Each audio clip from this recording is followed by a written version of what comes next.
On va évidemment parler de l'heure de la grande explication. Les deux journalistes Patrick Cohen et Thomas Legrand sont auditionnés aujourd'hui par la commission d'enquête sur la neutralité, le fonctionnement et le financement de l'audiovisuel. Chaque jour, je le dis, c'est pas le Watergate, bien sûr, mais en même temps, c'est symbolique, symptomatique de ce qui se passe dans les médias, parce qu'aujourd'hui, il y a une bataille entre médias. Alors, on est beaucoup attaqué, le groupe Europe 1, le groupe CNews, le journal du dimanche également, le JD News. On est attaqué par le service public, et parce qu'on est attaqué, il nous arrive aussi de répondre, bien évidemment, sur le traitement de l'information et de souligner les partis pris qui peuvent exister parfois chez nos confrères. Et je rappelle souvent que les critiques les plus rudes et les coups les plus rudes sont donnés précisément par des journalistes sur notre antenne. Votre serviteur, il y a beaucoup de papiers dans Libération, dans le Nouvel Obs, dans l'Express, dans le Monde, etc. Donc c'est un fait. C'est quand même très étonnant que des journalistes ne souhaitent pas que d'autres voix, que le politiquement correct, que le camp du bien, vous appelez ça comme vous voulez, puisse s'exprimer. Vous dites c'est pas le Watergate, c'est quand même 4 milliards d'argent d'argent public. L'affaire en elle-même n'est pas une affaire historique. En revanche, de savoir comment est géré l'argent des Français, l'audiovisuel public, c'est une affaire pour le coup déterminante. Il y aura un avant, un après de cette commission.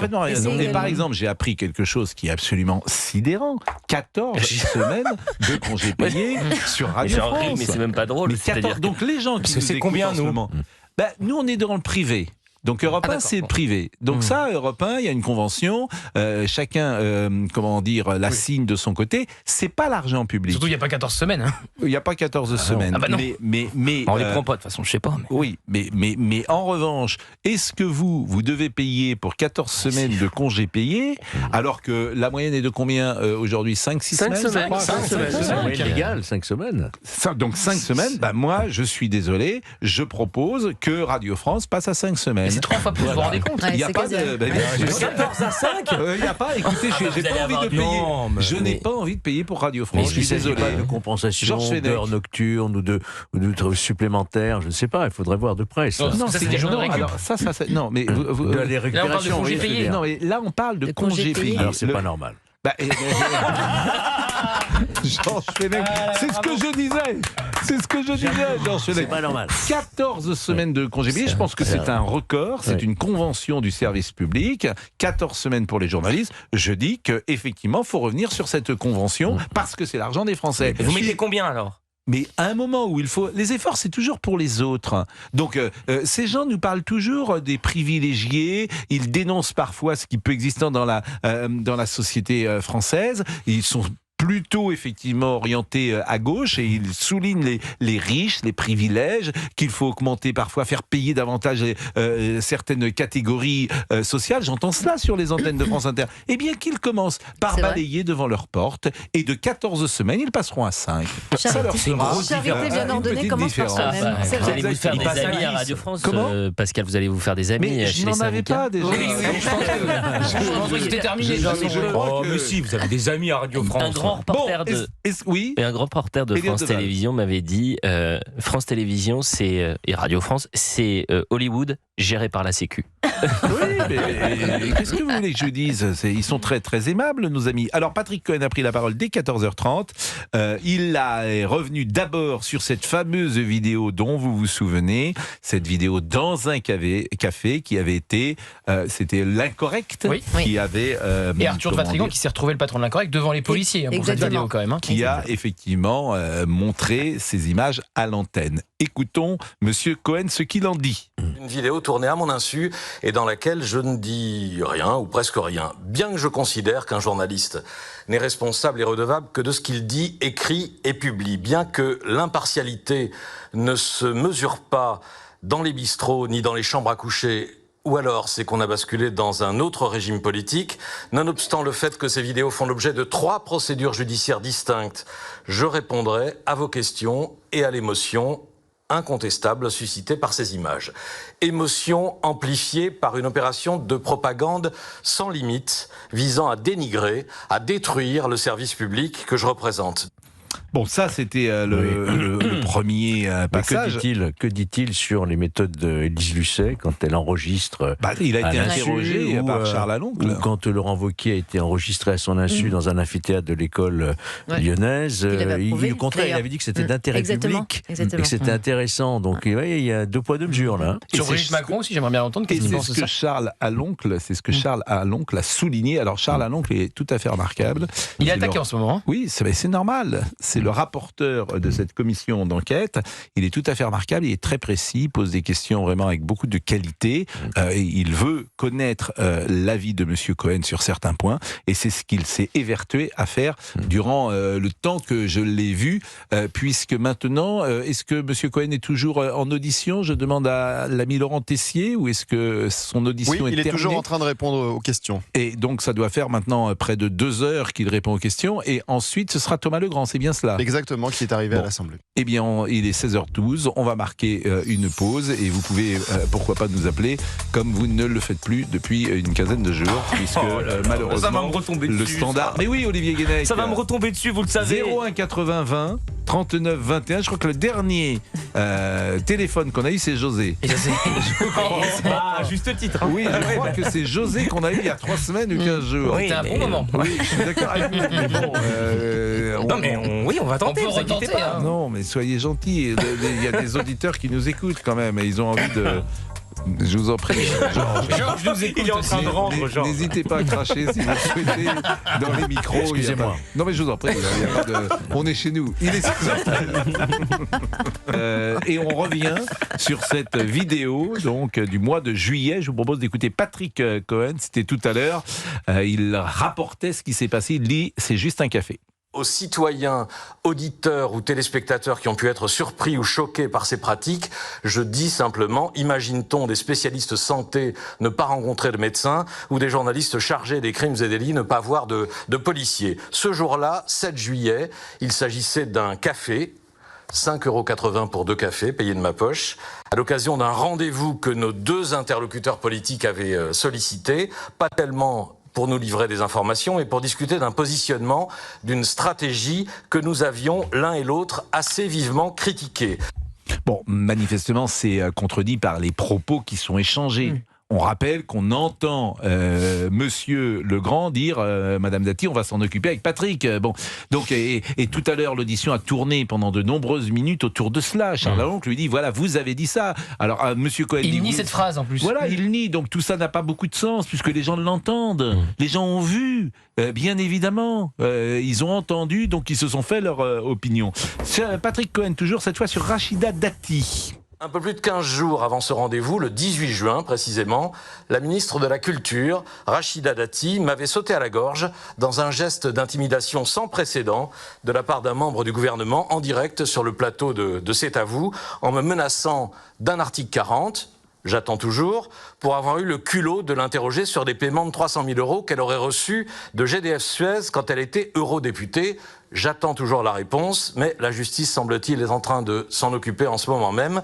À la suite de cet incident, Thomas Legrand avait signé un billet dans Libération pour dire « Dati fait du Trump ». Pour ma part, je me suis abstenu de faire le moindre commentaire, nulle part. Je n'avais d'ailleurs écrit aucun édito consacré à Rachida Dati depuis son retour au gouvernement. Tout cela pour éclairer cette phrase qui fait couler tant de salive et qui est quasiment constitutive de cette commission d'enquête. Patrick et moi, on fait ce qu'il faut pour Dati. Thomas Legrand vous expliquera tout à l'heure ce qu'il a fait.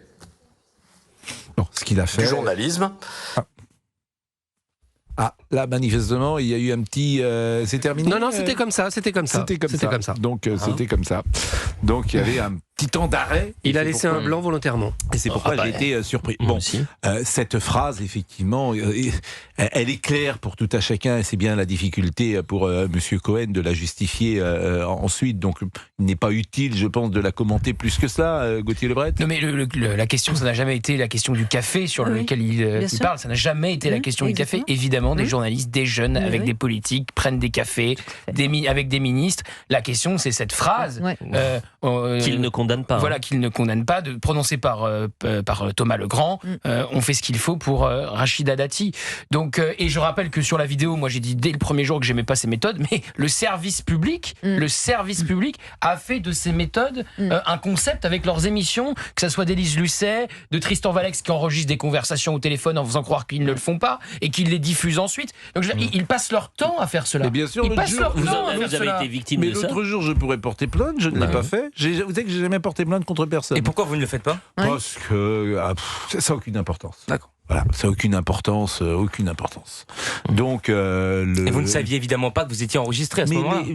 Qu'est-ce qu'ils vous disent quand ils vous appellent? Mais ils me disent bonjour. Ils sont toujours très aimables. Et en plus, ils disent ensuite que c'est moi qui les appelle. Ils sont quand même gonflés. Ceux qui sont dans mon bureau savent que, évidemment, ça m'est arrivé de les rappeler parce qu'ils m'ont laissé un message. Mais globalement, dans 9 cas sur 10, c'est Complément d'enquête qui m'a appelé. C'est Lilia Melconian qui m'appelait régulièrement. Même Tristan Valex, moi j'ai vu Tristan Valex. Voilà. Et après, ils disent Pascal Praud est pas serein, il appelle tout le temps, etc. Mais tout ça n'a aucune importance. Donc tout ça est dérisoire. Je l'ai dit tout à l'heure, c'est de la cour d'école. Honnêtement, je vous assure, le débat entre journalistes aujourd'hui, c'est souvent de la cour d'école. Nous, on répond parce qu'on est attaqué. Ils n'arrêtent pas. En fait, c'est eux qui ne supportent pas ces news. Ils ne supportent pas ces news, ils ne supportent pas Europe 1, ils ne supportent pas le journal du dimanche. Donc ils attaquent. T'es obligé de répondre. Mais parce qu'il y a une guerre culturelle. Oui, c'est pas uniquement une histoire de se bagarrer entre médias. C'est qu'on est sur un sujet qui engage le pays dans quelques temps. Et on est également sur un biais politique. À partir du moment où la présidente de l'Assemblée nationale dit que les méthodes sont, entre guillemets, indignes et non crédibles au sujet de la commission d'enquête parlementaire sur le train de vie dispendieux et effectivement les collusions politiques entre certains journalistes et des élus, il y a un problème bien plus large, il me semble, que les vertus de la concurrence entre médias. Bien sûr. Là, ça dépasse le cadre. On va réécouter, de toute façon, il y a encore 2-3. Je sais que ça... Alors, c'est à la fois, ce n'est pas le Watergate, mais je trouve que les gens sont très intéressés par cela, parce qu'on ouvre le capot, d'une certaine manière, de comment fonctionne le métier. Je pense qu'il y a beaucoup de gens qui sont insupportés par les journalistes. Insupportés, parce qu'ils ont le sentiment... C'est l'argent public là qui choque beaucoup. C'est l'argent public. Mais il y a aussi, ils sont insupportés par le traitement de l'info par les journalistes, parce qu'ils ont le sentiment que tout n'est pas dit, qu'il y a le camp du bien, qu'effectivement, il y a des choses qui ne sont pas dites sur l'insécurité, sur sur l'immigration. Ça se traduit par l'audience, quand même, par les taux d'audience. Mais évidemment. Il y a des conséquences au niveau des taux d'audience. Comment France Inter est en difficulté depuis la rentrée, parce que bien sûr, les gens se rendent compte peut-être qu'il y a un traitement de l'information qui ne répond pas à l'impartialité qu'exige le service public. Brina Medjeber est avec nous, Georges Fenech, Elliott Deval, Gauthier Lebret, Olivier Guénec. Nous sommes dans l'heure de la grande explication, puisque les deux journalistes Patrick Cohen et Thomas Legrand sont auditionnés aujourd'hui par la commission d'enquête sur la neutralité, le fonctionnement et le financement de l'audiovisuel. On a déjà écouté 2 ou 3 passages de Patrick Cohen. Je vous propose d'écouter Charles Aloncle. C'est le député UDR, c'est le rapporteur de cette commission. Moi, je le trouve vraiment remarquable, très précis. Il a beaucoup travaillé, manifestement. Il a un ton qui me paraît adéquat, c'est-à-dire qu'il n'y a pas d'arrogance, ce n'est pas inquisitoire. Il est respectueux. Il est respectueux. Donc, voilà, il n'y a pas ce ton qu'il y avait chez M. Saint-Toul. Donc, je trouve qu'il fait ce qu'il faut faire et de la manière dont il faut le faire. Écoutez M. Charles Aloncle avec Patrick Cohen. Monsieur Cohen, vous avez un don, je pense que vous pourriez être politique et vous pourriez être à notre place parce que vous avez un don absolument incroyable pour éviter de répondre à mes questions. Là encore, vous avez proprement évité de répondre à ma question en parlant de la méthode des journalistes d'Europe 1. Est-ce que vous condamnez, Monsieur Cohen, je vous ai posé une question, je vous demandais de me répondre. Est-ce que vous condamnez, comme Laurence Bloch d'ailleurs, et comme des millions de Français, les propos tenus par votre confrère, Monsieur Legrand, quand il explique, nous avec Patrick, on fait ce qu'il faut pour s'occuper de Rachida Dati? Non, je ne les condamne pas parce que je n'ai aucun doute sur les intentions et l'esprit de Thomas Legrand. Bon, il ne les condamne pas, donc pour lui, s'il n'a pas de doute, nous on en a en fait. Et comme puis on en a quand moi je lis Thomas Legrand régulièrement, et puis il nous attaque aussi fortement, Thomas Legrand. Donc effectivement, c'est quelqu'un qui est un journaliste engagé. Thomas Legrand, c'est lui qui a écrit, quand Jordan Bardella s'est pris un œuf, que Jordan Bardella avait eu de la chance, au vu de ce qu'il disait et de ce qu'il écrivait, que ça ne soit qu'un œuf. Voilà ce que dit Thomas Legrand dans ses papiers, après qu'on ait écrasé un œuf sur la tête du patron du Rassemblement national. Donc si vous voulez prendre des leçons de Thomas Legrand, il peut repasser.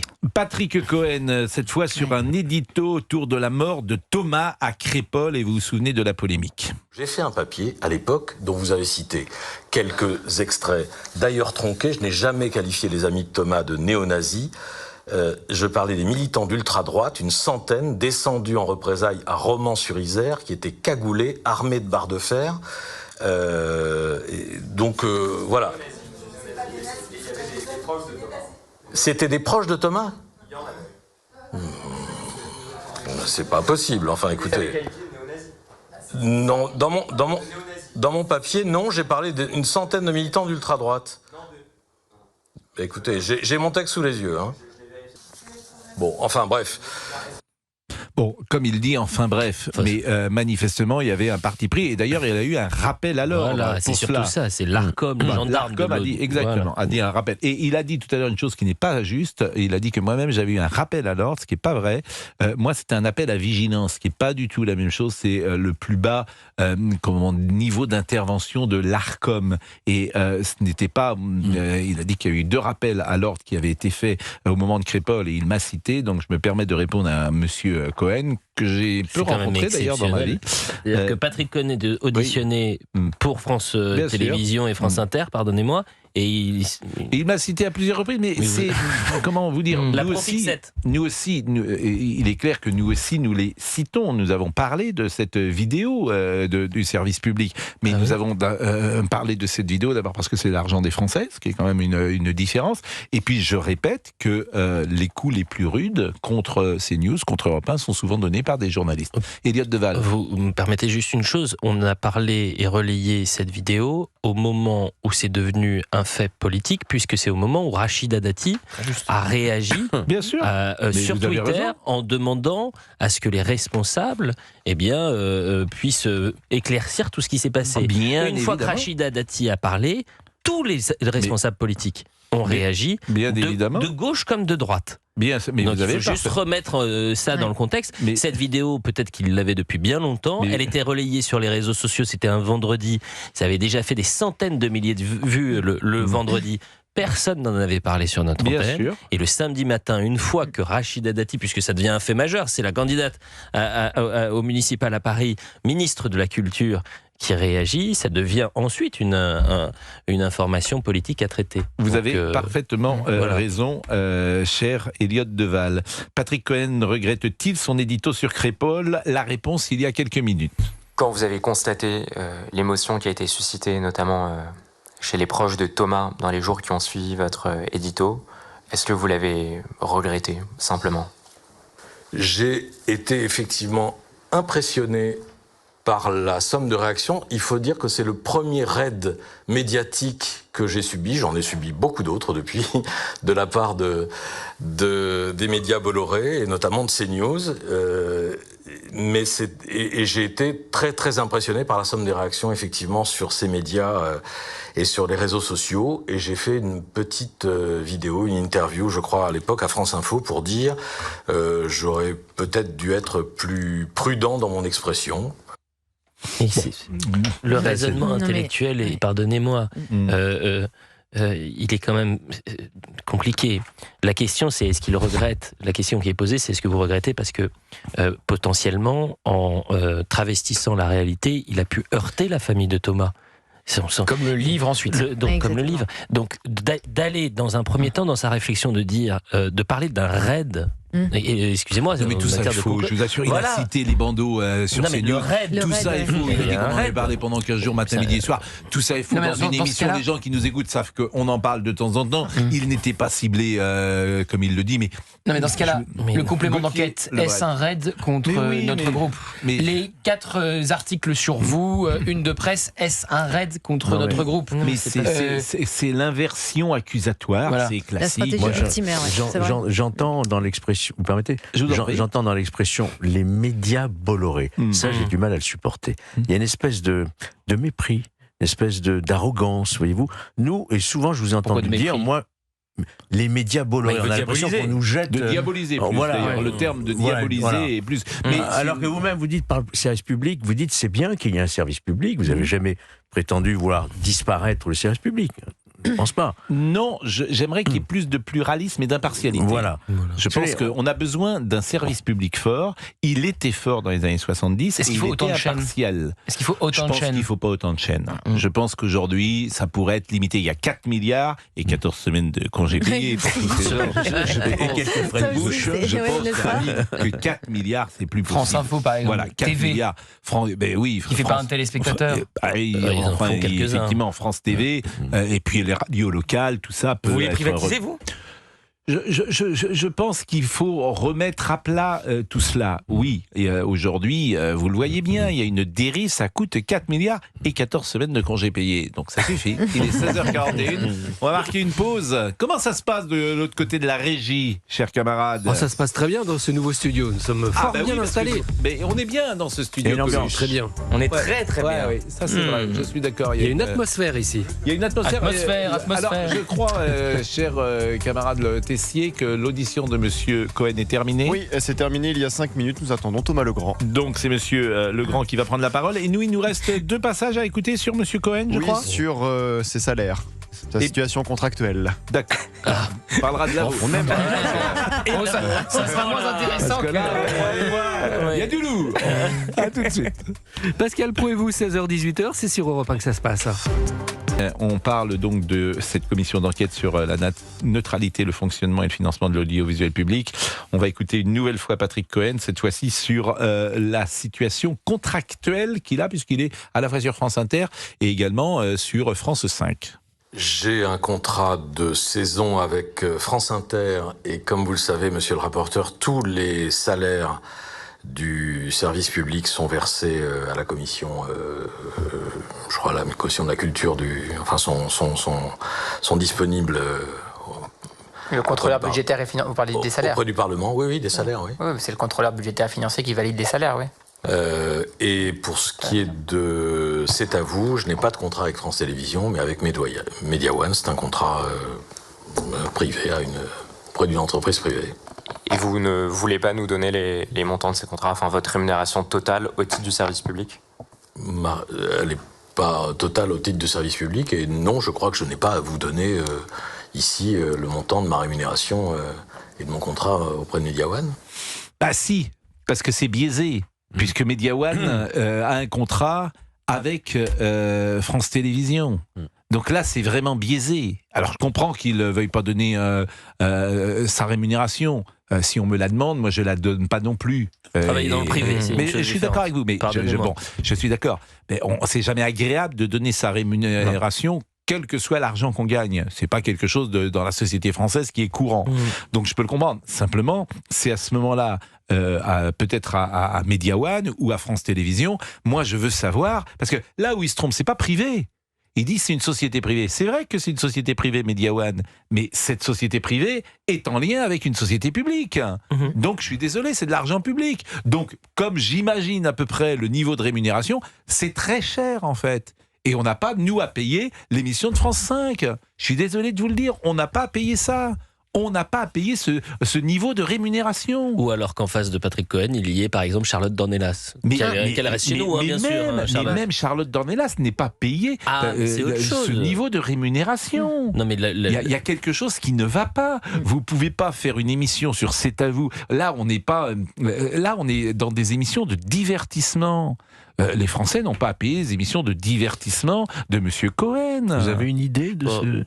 J'ai une idée. Non, parce que ceux qui nous écoutent doivent se poser des questions. Je ne vais pas avancer les chiffres, mais les chiffres sont... quand vous êtes tous les jours et que vous intervenez tous les jours, forcément, c'est une somme importante. C'est pas le salaire d'un magistrat ou d'un député, par exemple. Non, mais oubliez, Georges. Nous les laquais. Mais pourquoi vous dites ça ? Oui, non, mais c'est pas du tout. Beaucoup plus. Beaucoup plus qu'un... Enfin, écoutez, ne faites pas l'innocent. Vous savez très bien de vous êtes là, Olivier Guénec. Je pose plus mes questions. C'est plusieurs dizaines de milliers d'euros, quoi. Oui. Plusieurs dizaines, je n'irai pas non plus. Chaque mois, c'est pas plusieurs dizaines de milliers d'euros. Je sais pas, ça peut être 10 000 euros en tout cas. Ce qui est le salaire d'un très haut fonctionnaire. Oui, mais ça, je pense qu'on est ça par 2. Oui, je pense qu'on est au-dessus de cette somme-là, mais bon. Ce serait intéressant de le savoir. Bon, autre passage, et ça sera le dernier, je crois, de Patrick Cohen, Laurent Tessier. Et c'est sur quel thème cette fois-ci, Laurent, le dernier passage de Monsieur Cohen? Vous avez tout passé pour le moment. Ah bon, je croyais qu'il en restait un. Bon, bah écoutez, pendant ce temps-là, le camp du bien s'organise pour défendre l'audiovisuel public, puisque Yael Braun-Pivet, c'est ça qui est formidable, on en a parlé déjà hier. Yael Braun-Pivet, ça c'est extraordinaire, j'espère qu'elle sera entendue par Charles Aloncle. Elle est... ça va être compliqué, elle est présidente de l'Assemblée. Mais moi je pense qu'il faut qu'il la convoque.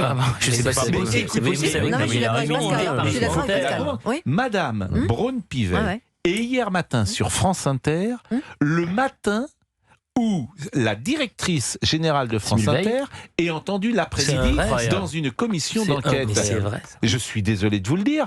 Je veux savoir qui a invité Madame Braun-Pivet. Est-ce que c'est la rédaction ou est-ce que c'est un deal avec Sybille Veil et pourquoi pas une stratégie de communication pour désamorcer pour déstabiliser même le rapporteur. Exactement, de l'après-midi. Moi, je pense que Charles Aloncle doit convoquer Madame Braun-Pivet pour savoir pourquoi elle... Bien sûr, mais il peut, bien sûr qu'il peut. Alors, il y a une immunité je vous le parlementaire. confirme, je l'ai été, rapporteur et président, je vous dis.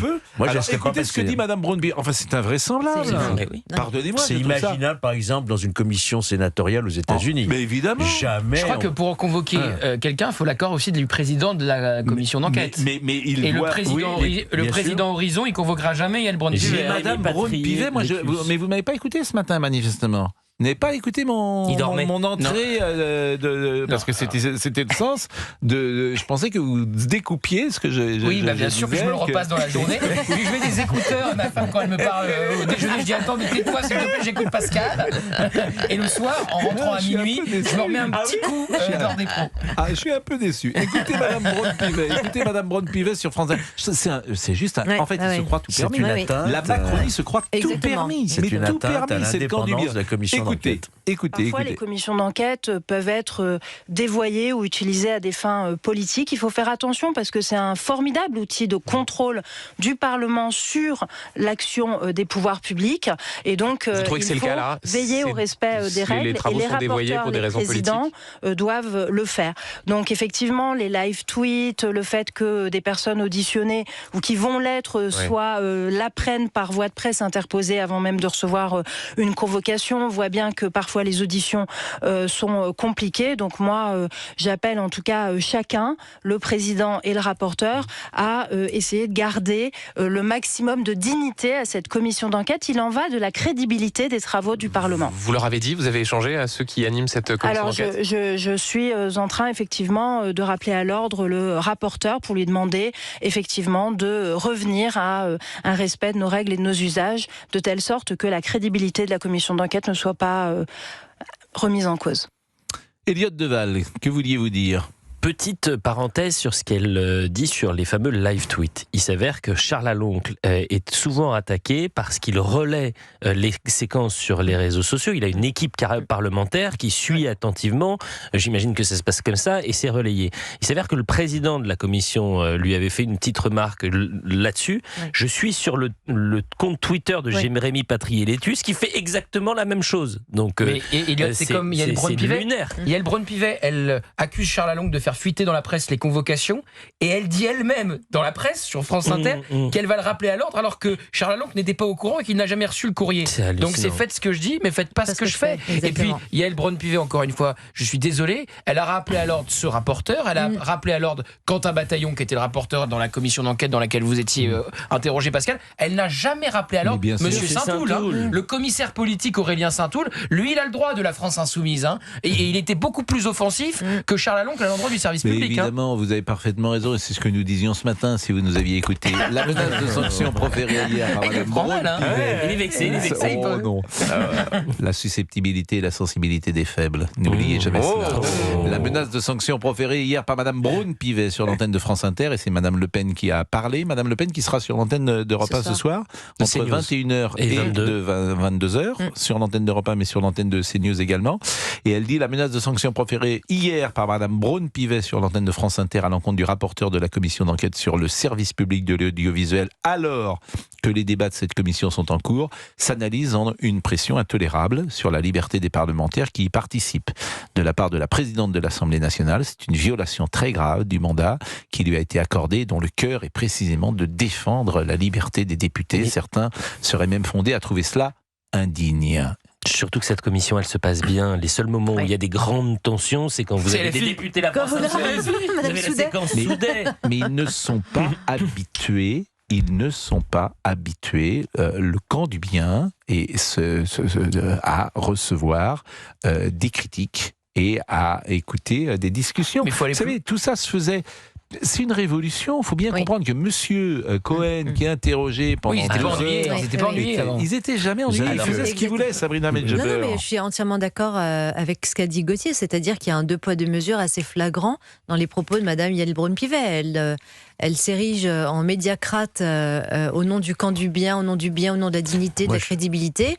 Et concernant cette commission d'enquête qui est menée avec pédagogie, Charles Lalonde est très didactique, il est très vétilleux et très attaché. Et puis en plus, il n'est pas véhément, ce qui confère en plus un caractère très professionnel de la commission d'enquête. En revanche, effectivement, elle a un peu plus de légèreté à dénoncer l'indignité et la crédibilité de certaines commissions d'enquête. Et moi, je pense notamment à celle de la France Insoumise, où Xavier Breton, par exemple, n'a pas été rappelé à l'ordre au regard de la commission, puisque les éléments qui étaient censés être présentés ou indiqués vis-à-vis de M. Jean-Luc Mélenchon concernaient les liens avec l'islamisme. À aucun moment ça n'a été évoqué. Ils ont fait un rapport. Sabrina Medjeber, Georges Fenech veut dire un mot. Je pense, Georges, en tant qu'ancien président de commission d'enquête, je pense que j'aurais convoqué la présidente de l'Assemblée nationale, j'aurais fait prêter serment devant la commission d'enquête, de dire la vérité, toute la vérité, et publiquement et de manière transparente devant le pays, l'amener à expliquer en quoi notre commission d'enquête est dévoyée. Voyez-vous, je pense que vous auriez eu raison. Ça, c'est fort. Ça aurait été fort. Voilà. C'est très très bien. On peut applaudir ou pas? C'est puissant ce que vous avez là. Je vais vous dire, Georges, ça aurait été beau. Parce que je défends. Ça aurait été beau, Georges. Je défends le mandat du député. Mais malheureusement, on rappelle que vous avez été président. Hein. J'ai présidé la commission d'enquête sur les attentats de Paris, oui. Je vois pas pourquoi vous souriez, franchement. Mais pas du jeu sur Rubin, parce que en plus, c'est ce que j'aurais fait. Mais bien sûr, vous l'auriez convoqué, et vous lui auriez fait prêter serment devant la représentation nationale. Absolument. Sur la Bible. Mais non, mais c'est vrai, mais pas sur la Bible. Sur la Bible. Sur la loi de la... Allez, on va marquer une pause parce qu'il reste juste 2 minutes. Simplement, alors vous nous avez mis tout à l'heure, tisons un peu Noël, tisons dans la cheminée. La cheminée, oui, exactement. Ça, c'est quoi? C'était le bruit de la cheminée.